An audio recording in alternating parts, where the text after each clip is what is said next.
For measurement. Measurement के लिए क्या क्या रूल्स होती है आईएस के अकॉर्डिंग, ठीक है।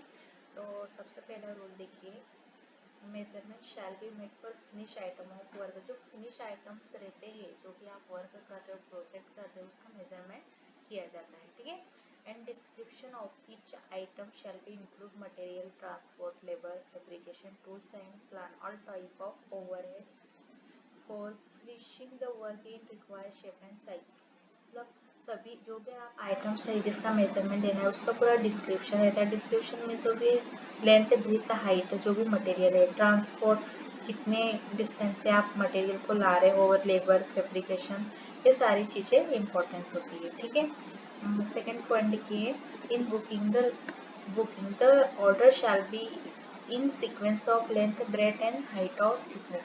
मतलब जब आप मेजरमेंट करोगे, जो रूल्स है मेजरमेंट के, तो आप कोई भी आइटम्स है तो उसके लेंथ, ब्रेथ और हाइट, थिकनेस का होना जरूरी है, ठीक है। इस सीक्वेंस में आप मेजरमेंट कर सकते हो। थर्ड है, all type all work shall be measure subject to the following tolerance. देखिए फर्स्ट क्या है इसमें, linear measurement shall be measure to the nearest 0.01 metre. मतलब आप जब कोई लीनियर मेजरमेंट कर रहे हो, मीन्स कोई लेंथ मेजरमेंट कर रहे हो, तो उसके वो जो डायमेंशंस रहेगी वो कितने होना चाहिए, 0.01 तक होना चाहिए।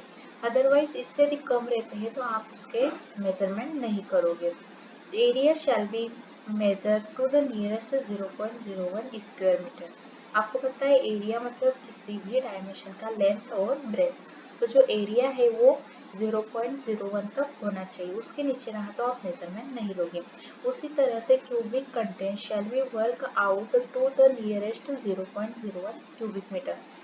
क्यूबिक कंटेंट मतलब कि जिसमें लेंथ, ब्रेथ, हाइट तीनों डायमेंशंस रहते हैं, ठीक। Same type of work under different condition and nature shall be measured separately under separate item। इसी तरह से जो भी अलग अलग आपके डिफरेंस कंडीशंस रहेंगी, जो भी जिस भी वर्क का जिस टाइप का नेचर्स रहेगा उसको आप सेपरेटली मेजर कर सकते हो। फिफ्थ पॉइंट है, bill of quantity shall fully describe the material, transportation, workmanship, accurately represent the work to be executed. Means कि जो भी आपका वर्क हो रहा है, तो जो बिल ऑफ क्वांटिटी, जो एब्स्ट्रैक्ट शीट और मेजरमेंट शीट होती है, उसमें क्या करना है आपको, जो भी आप मटेरियल ले रहे हो उसकी क्वांटिटी को विथ उसकी यूनिट के साथ आपको डिस्क्राइब करना पड़ेगा। प्रोपोर्शन मीन्स कि जो भी आपने रेशियो लिया हुआ है सैंड, सीमेंट, एग्रीगेट का। वर्कमैनशिप मीन्स कि कौन कौन से लेबर्स लग रहे हैं, उस नंबर ऑफ टाइप्स लेबर, ठीक है, ये सब। और अच्छे से उसको एक्यूरेटली रिप्रेजेंट करना पड़ेगा जब भी आपका वर्क कंटिन्यू हो रहा है। थर्ड देखिए, in case of masonry, stone और ब्रिक, एक ब्रिक मैसनरी होती है और स्टोन मैसनरी होती है, और structural concrete, the category shall be measure separately and the height shall be describe, ठीक है। तो इसके हाइट को किस तरह से मेजर किया जाता है आप देख सकते, from foundation to plinth level. आपके फाउंडेशन से तो प्लिंथ लेवल तक की जो भी हाइट रहेंगे, जो भी मेजरमेंट रहेंगे, वो आपको लेना है। फिर उसके बाद में from plinth level to first floor level, या अलग से। फिर from first floor to second floor, इस टाइप से आपको मेजरमेंट लेना है।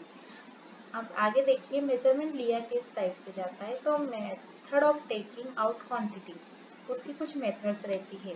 Quantity like earth work, foundation, concrete, brick work, beam, plinth and super structure etc, ठीक है।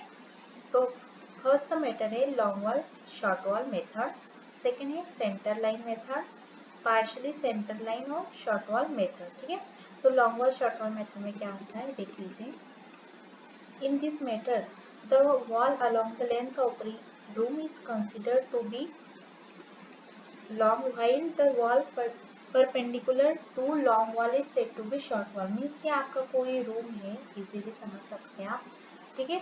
तो उसमें क्या होता है, जो लॉन्ग वॉल रहेंगी, जिसकी लेंथ ज़्यादा रहेंगी उसको बोलेंगे लॉन्ग वॉल, और दो लॉन्ग वॉल के बीच में जो भी वॉल रहेंगी, जो वो कैसे रहेंगी, परपेंडिकुलर रहेंगी, किसके, शॉर्ट वॉल के, तो उसे कहा जाता है, सॉरी, लॉन्ग वॉल के परपेंडिकुलर रहेंगे तो उसको आप कहोगे शॉर्ट वॉल, ठीक।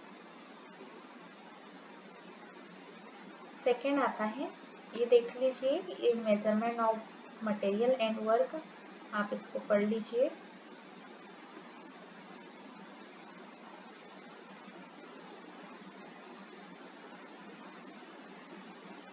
फिर आती है सेंटर लाइन। तो इसमें लॉन्ग वॉल शॉर्ट वॉल में सिंपली क्या होती है, लॉन्ग वॉल और शॉर्ट वॉल के जो डायमेंशंस होते हैं वो सेंटर टू सेंटर लिए जाते हैं, ठीक है। लेकिन सेंटर लाइन मेथड में क्या होता है, सभी वॉल्स को ऐड किया जाता है।